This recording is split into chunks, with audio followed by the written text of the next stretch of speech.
Good afternoon, everyone. My name is Sharif. Good afternoon. I'm a fourth-year emergency medicine resident and critical care fellow out of McMaster University in Canada.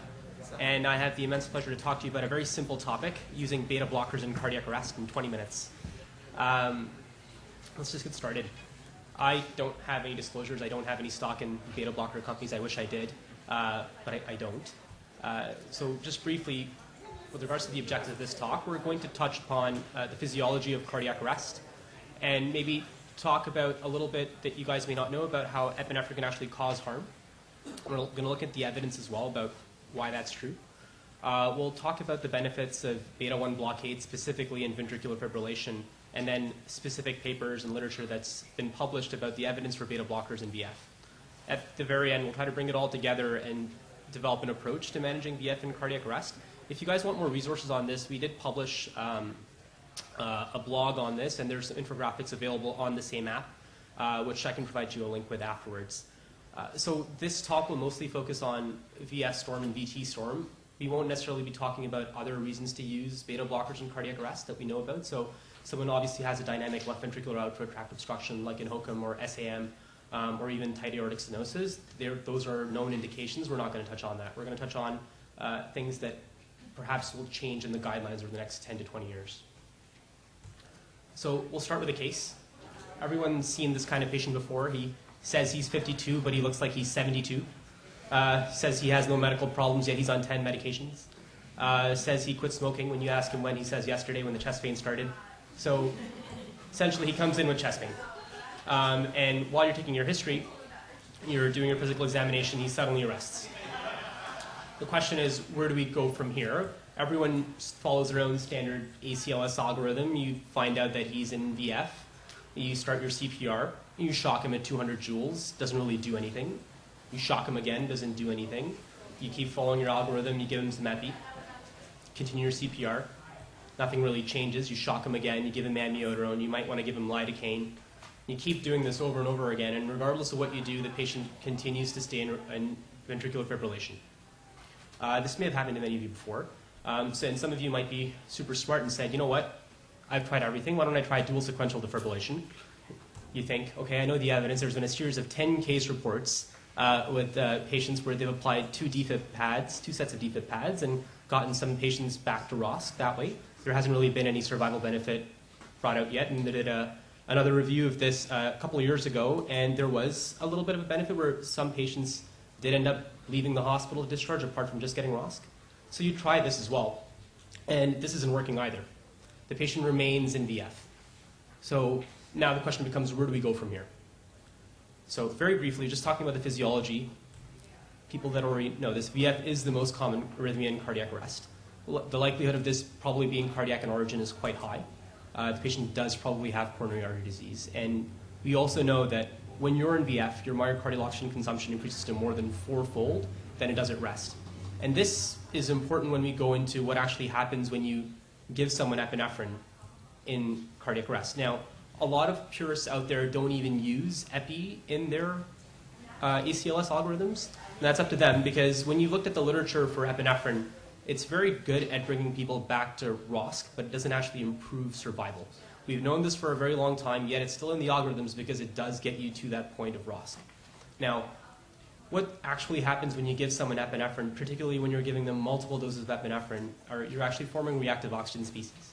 You're increasing your alpha vasoconstrictions, actually increasing your right to left shunting. So you're having a lot of deoxygenated blood being circulated throughout your body. You end up with a calcium overload, mitochondrial dysfunction, among many other things. Certain receptors, known as a ryanodine receptor, for those who are interested in specific electrophysiology, are also altered. So yes, epi is good with regards to getting your ROS, but when you've looked at studies with increasing your epi doses, there's actually some harm that's been noted as well. So let's talk about beta blockers. We'll start from the beginning, from our humble beginnings of the literature that's present today. So this is a study in 2004 in critical care medicine. It started with 9 rats. So they had 18 in total. 9 of them were given placebo, and the other 9 were given esmolol. They induced VF in all of these rats, and they wanted to see what would happen if esmolol was actually given. And it turns out that in all 9 of the rats that esmolol was given to, they received fewer shocks overall, and they ended up surviving significantly longer than the placebo group. Now, I know all our patients aren't rats, but we're going to keep going to the next set of evidence. So, this is a paper published in the American Journal of Emergency Medicine in 2008. We're moving on up in the world. Now it's swine. And what we found there with 10 swine and 10 swine who received placebo versus those who received atenolol and epinephrine, turns out that 9 patients in the atenolol group achieved ROSC as opposed to 4 in the placebo. Again, not massive numbers, animals, not applicable to the human population, but this is kind of the building blocks of where the evidence comes from. And we're going to look at some of the literature with regards to humans very shortly. So, what did they find when they did these animal studies and these electrophysiological studies was that that beta blockers actually suppress this hyperphosphorylation bit, which ends up causing a lot of harm in patients in cardiac arrest. It also inhibits excessive myocardial calcium influx, which they also feel was contributing to the harms of epinephrine. Finally, it actually makes the myocardium electrically stable. So when you look at the electrophysiological restitution curves, so the action potential curves, when you have a patient in VF and you give them esmolol, it actually starts to look a lot more like an action potential curve of a myocardial cell in normal sinus rhythm. So there is electrophysiological basis for beta blocking someone when they're in VF. Also, it reduces your myocardial oxygen demand, which we talked about as well. So as VF increases your oxygen demand by 4-fold. Now, let's look at the human data. So this is a study published by De Oliveira and et al. And this was a systematic review. So they looked at 24 papers and they reviewed the literature. And the main inclusion criteria they used was to see when beta blockade was given during CPR or immediately before VS started. And they didn't look at any other papers essentially that did not evaluate the use of beta blockers or patients were given beta blockers chronically in the setting of an MI, because they wanted to isolate the effect of the acute dose of a beta blocker in this setting. Now, they started off with around 1,200 papers and eventually came down to 24. And out of these 24 papers, 12 were animal studies, of which 2 we've already talked about, 10 were case reports, which I'm not going to touch on, and then 2 human clinical papers. And in fact, in the last year and a bit, there's been a 3rd paper that's also come out, which I'll briefly touch on. So, let's look at the human data.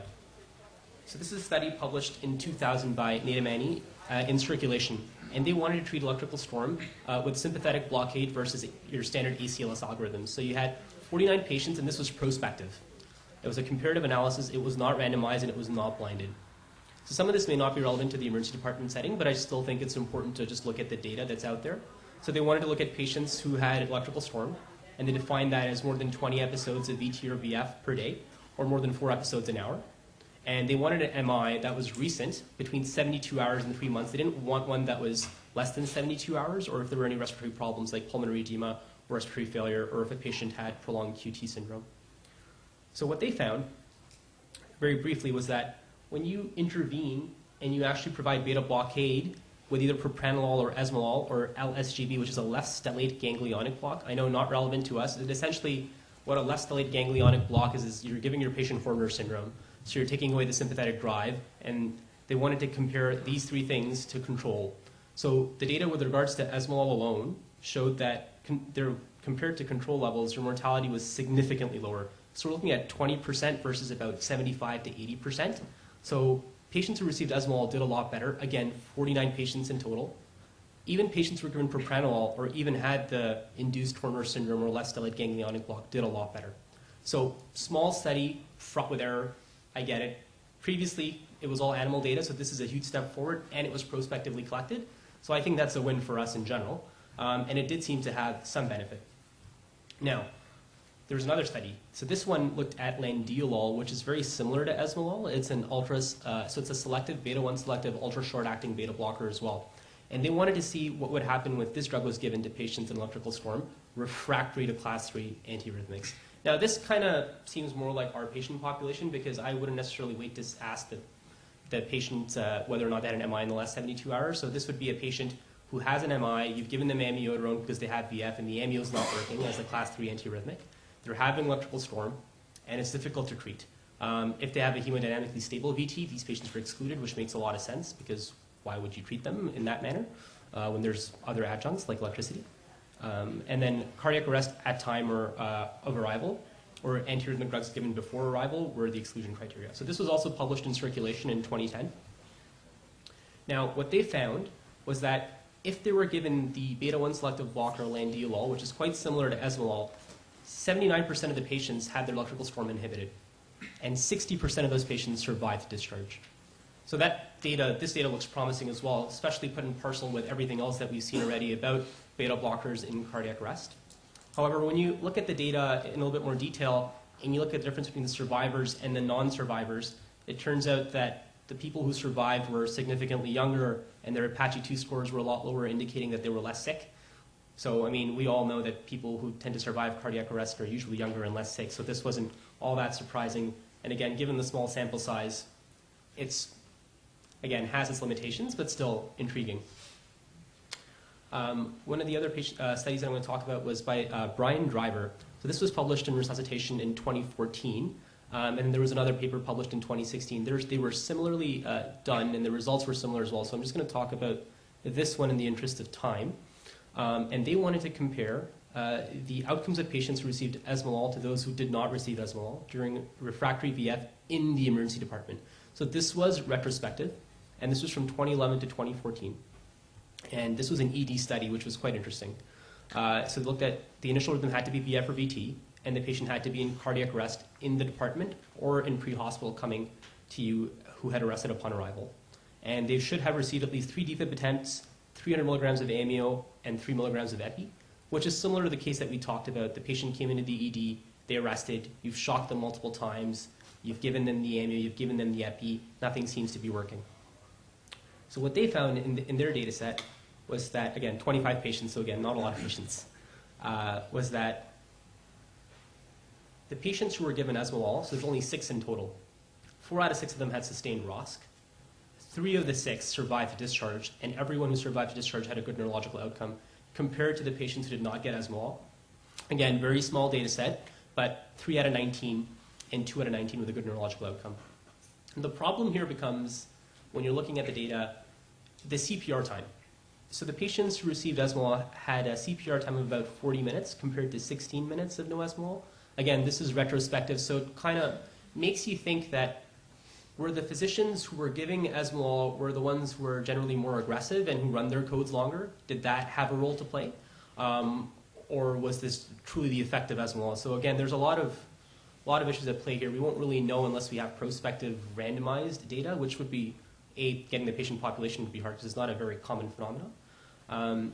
The other thing to keep in mind is just the doses. So the doses that we use in our institution and what they used in the study were similar. So they give a 500 microgram per kilo bolus, and after you've done that, you have to start them on an infusion of a 50 mics per kilo per minute infusion. So when we looked at the data, we started off with animal studies, and we kind of ended off with human studies. So what do we do in the clinical setting if we see a patient with refractory VF or VT? I don't think you should jump to esmolol as the first option, given the data that we have. I think the most important thing you can do is effective CPR, whether or not you have eCPR capabilities. And I think often it's helpful if you have extra hands, skilled hands, to put an arterial line in, or if you have an end-tidal CO2 monitor. Now, the reason we use arterial lines at our institution, what we usually do is if we have an extra set of hands, we'll put an ephemeral arterial line with ultrasound guidance during CPR. And what we're doing there is we're titrating our diastolic blood pressures during compressions. What we're aiming for is a diastolic BP greater than 40. The reason we aim for the number 40 is because we know that if your diastolic blood pressure is greater than 40, you have a pretty good coronary perfusion pressure. And in those instances, you can hemodynamically dose your epinephrine. So if you're already over 40, you may want to not give epinephrine that round.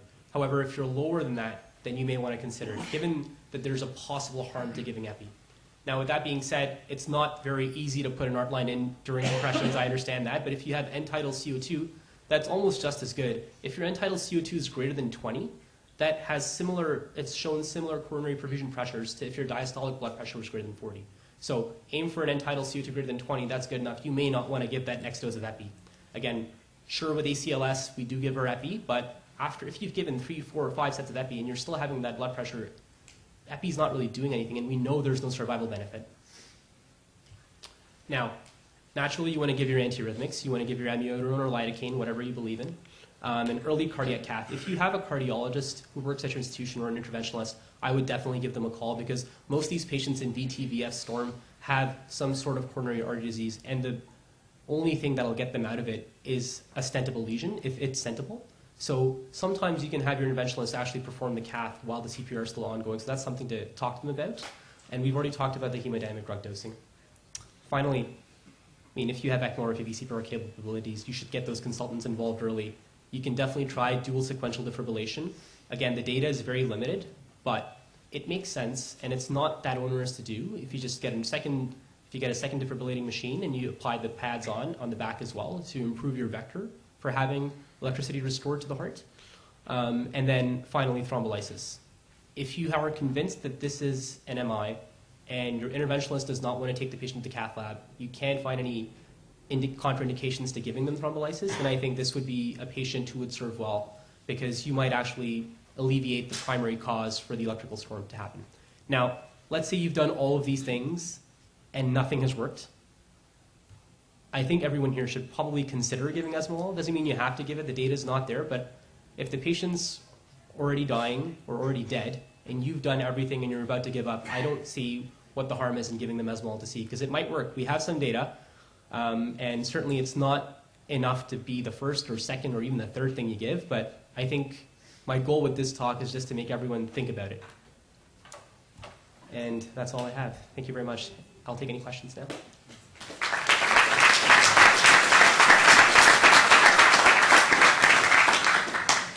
Yes? If you get to the point where you're starting someone on esmolol and you do get roxadustat, how long do you keep them on for esmolol? So in my experience, what we've done in the ICU and we've done in the emergency department is after you get them back, you keep them on the esmolol infusion for the next usually 12 to 24 hours. However, the goal is as soon as you get them back, you want to get them to the cath lab. So if that takes 2 hours, they're on it for 2 hours, then they get stented hopefully, and then you can stop. That's certainly been our experience. Are there any guidelines about this? No, there's none. And then at that point, when they've come out of VTVF STORM, they're often on multiple antiarrhythmics as well. Sorry, I will repeat that question. I was told to repeat the question, but they said, how long should the esmolol be on for after you've gotten the patient back to spontaneous circulation? Sorry. Yes? Question about esmolol versus propranolol and other beta blockers. There's some operational difficulties to using such a short-acting beta blocker. What do you think about the use of propranolol as an alternative or other beta blockers with a longer duration of action? So great question. So the question was, esmolol can be hard to get operationally, and so why can't we use, or what can we use other beta blockers like propranolol that are longer acting? So again, the data set is already so limited. We do have some evidence with propranolol.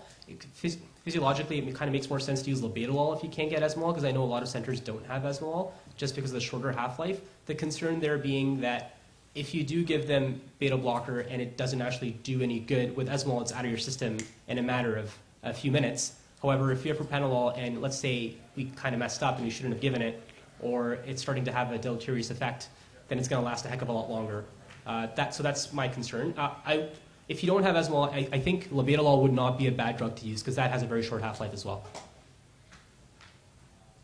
Yes? Just curious if you knew what active research was going on right now. Is anyone doing randomized trials? That's a good question. So they just asked if there's been any randomized controlled trials or if there's something else going on right now. Not to my knowledge. I know there was another paper published similar to the driver paper in about a year and a half ago, which showed similar results, again, retrospective in nature. When I checked clinicaltrials.gov, I didn't see anything prospective going on right now. I definitely think it would be an interesting study to undertake. Yes? Some of the clinical studies that you just showed, did they actually show the data for like what the cath results were, like which ones actually had a coronary artery occlusion that the beta blocker helped with? I think, major coronary occlusion, or were the other arrests not associated with major occlusion? So what's the... Yeah, that's a good question. So they just asked, what did the studies that we talked about in the presentation show with regards to whether or not they had caths done, whether or not they had a stentable occlusion? So most of them did not. There was one paper that did talk about the patients having, that was the one where they used landiolol, where the patients did get stented. And it was the majority, I don't know the numbers, but it was the majority of them who had a stentable lesion. But the other papers did not. Yeah. Yes? What dose? So it's 500 mics per kilo as a bolus. and then it's 50 mics per kilo per minute as an infusion after you've achieved ROSC. In the rat study that you cited, they gave both atenolol and continued to give epinephrine, if I understand right. Do you continue to give epinephrine to that diastolic blood pressure target once you start this? Or because it seems counterintuitive, but maybe there's two different. Yeah, no worries. So that's a good question. So they talked about, the question was, we talked about a paper where atenolol was given with epinephrine. So should you continue giving the epinephrine when you're giving the beta blocker? Because it seems counterintuitive. I agree it does, but it's kind of like a needle in a haystack where it's a dynamic system and you're trying to optimize your hemodynamics as best you can. So for me, for instance, again, there's no data here. This is all anecdotal. It would make sense to me to keep your diastolic BP over 40, whatever, depending on how things are going. I think that's the most important thing, and good CPR is the most important thing you can do. Yes? You don't see any changes after the first bolus. Is it acceptable to re-bolus? So good question. They just asked about repeating a bolus for esmolol if you don't see a change with the first. So again, no data, and all of these were just single-dose ones. I think if your patient is dead and you're about to call it after your first of esmolol, you can't kill them twice. So I would give the second dose of esmolol. Any other questions? Yes. Excellent stuff. So the scenario that you bring up, really the best thing you mentioned is to take them to the cath lab, because almost always they're going to have a lesion that's minimal to PCI. So this is the backup if I can't get them to the cath lab doing CPR, having mechanical CPR. When you look at a lot of the studies, though, most of the time they're given beta blockers post-ROSC. And a lot of times, as you noted, that it blocks the ryanodine receptor, so then decreases intracellular calcium, so I don't get that post-concussive phase, which is much more common than the refractory VFET. And I don't think many people utilize it nearly that. In fact, in my shop, I have a hard time getting them just to give it to their MIs that we get coming through. Could you relate that? Because it's all the similar mechanism. I mean, there's really three mechanisms, right? Decrease in myocardial action demand, decrease in intracellular calcium, and then working on your fibrillation centers in your prefrontal gyrus to basically decrease the incidence by primarily decreasing the sympathetic outflow. But in the non-refractory VFET, are you still utilizing beta blockers post-ROSC, particularly for those that got high-dose epi? So the question, I'll just summarize that in patients who you've had non-refractory VT and VF, are we still using beta blockers in those patients? So in my experience, I'll start them in the ED. Once they go to the CCU, the cardiologist does whatever they want. But yeah, I do start them. Any other questions? That's all. Thank you very much.